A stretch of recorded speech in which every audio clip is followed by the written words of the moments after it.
Bullet in the Pocket podcast where we review Andy Griffith episodes. Where we review what? Like Bullet in the Pocket podcast where we review Andy Griffith episodes. This is my favorite Opie one. Opia. Francis Ford Opia. No, not gonna happen.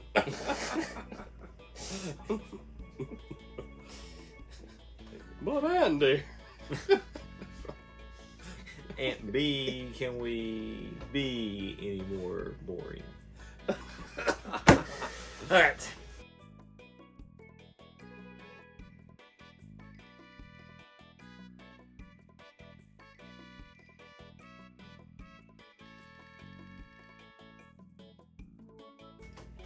What's up, everyone? Welcome to another episode of the Ben and Jason Video Cast. I'm Jason. And I'm Ben. Bam. This week we're going to be talking about the movie released in a violent nature.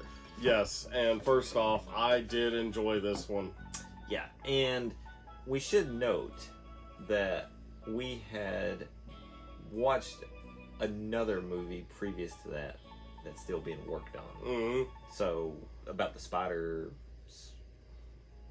One about a spider movie that we did, and then we watched one about like it was just a kid roaming around the house or something like that. So another movie review, but this one was in select theaters across the country, and I was afraid we was gonna miss it because it was already like 2 weeks out from when it was released, and there was a theater here. We seen the latest showing that they had, last one left. And we missed the first 5 minutes of it.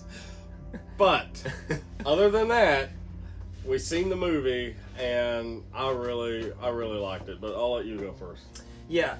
So, like we have discussed in the past, it is very difficult to make a good horror movie in general anymore, because it's just usually all about gruesome and how can this person die? You know, what can we shock them with next? But in a violent nature, though, it basically follows the perspective of the killer, not of the cast that's being killed. Yeah, or the antagonist. Leading lady, you know, the sports jockey, whatever, and it's got strong Friday the 13th Jason Voorhees vibes. What if we followed Jason instead of the teenagers he killed? Yeah, so it basically is about a childhood trauma that had happened to the, I guess, killer in the end, and it takes place around his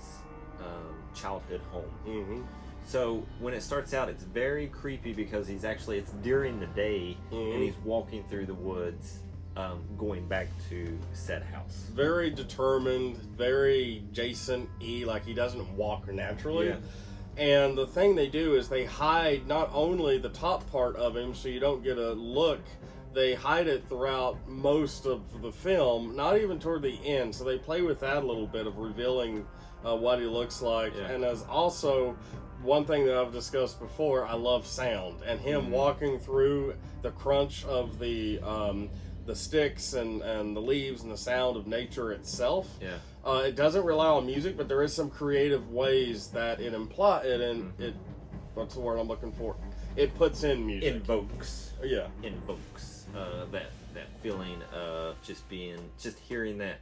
If anybody has ever been in the woods by themselves and they hear a noise like that coming, like you just assume, a snap of a twig. Yeah, you're on high alert. You know, so for them to get that across by no music, was pretty good. But so the entire movie is basically him trying to get redemption for what had happened to him as a child. So we won't talk about like spoilers and what actually happens. However, the way that this was shot, with overhead views and behind the shoulder of him. So, for example, for the gamers out there, dead space where it's over the shoulder and the camera's following your character right there. And so, that was like that style of camera work. And the way that it's timed out too. Because there's one scene where he's walking around the house and the two college kids, or whatever you want to say, is on the porch as he starts to walk around the house. And as he comes back on the other side, and it's a non-cut, as he walks around the house and comes back to the other side, she walks out of the door at the exact perfect time to go and get on a ATV or whatever it is.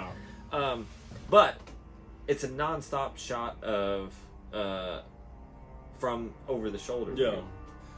And also, the night scenes are night. They don't brighten them up. They are dark, so you're looking for something that, again, is there, but you can't see it. More lifelike in the lighting and stuff. There's some gruesome deaths, of course. Some not interesting, that but you fun don't ones. expect. By the way, because they just kind of come out of the blue. Because you're watching this movie and nothing. I mean, there's no, knife shrills or anything like that where you always hear that streak or whatever.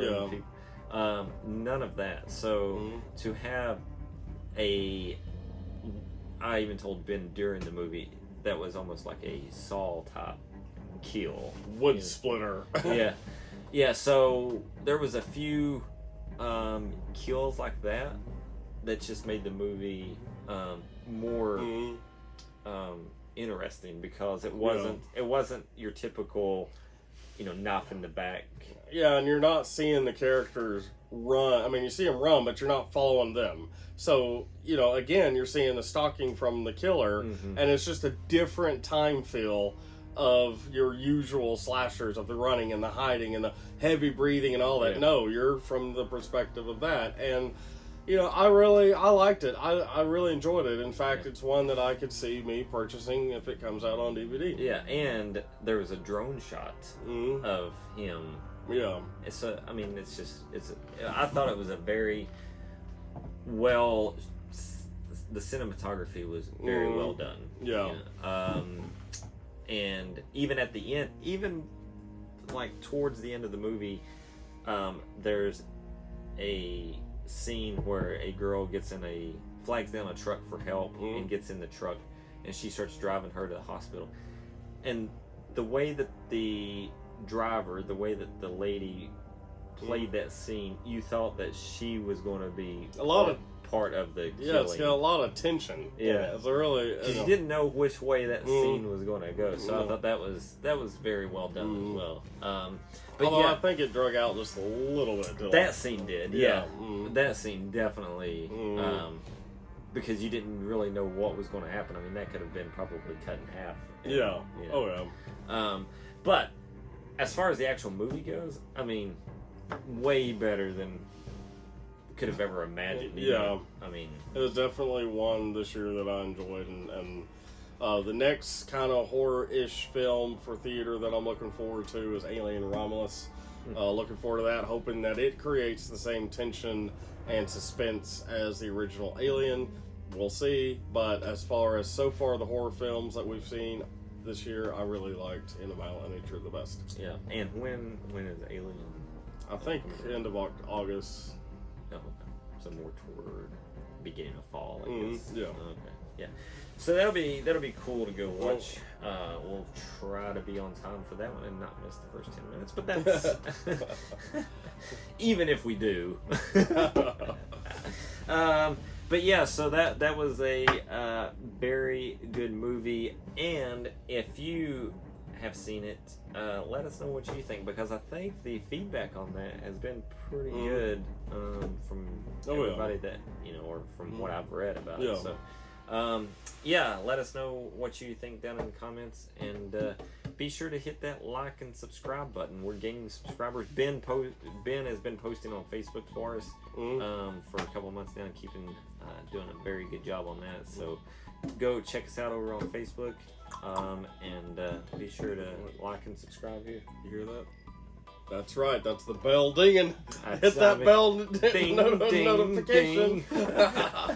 I mean, I had to turn my phone off on notifications. They just kept coming in. I know, right? It's crazy, but yeah, we want to thank everybody for tuning in. Thank you. Please like and subscribe, and yeah, we'll keep doing movie reviews. We'll throw in the collectibles. Yep. And trying to change it up. So we're definitely going to have to get a bigger shelf, and if we keep doing different movies, we should put the movie up that we're reviewing. Oh yeah.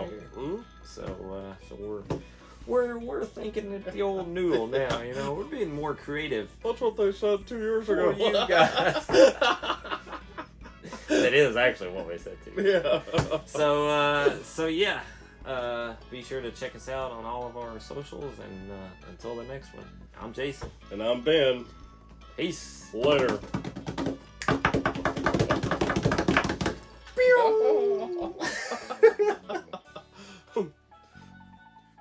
Nobody watches it.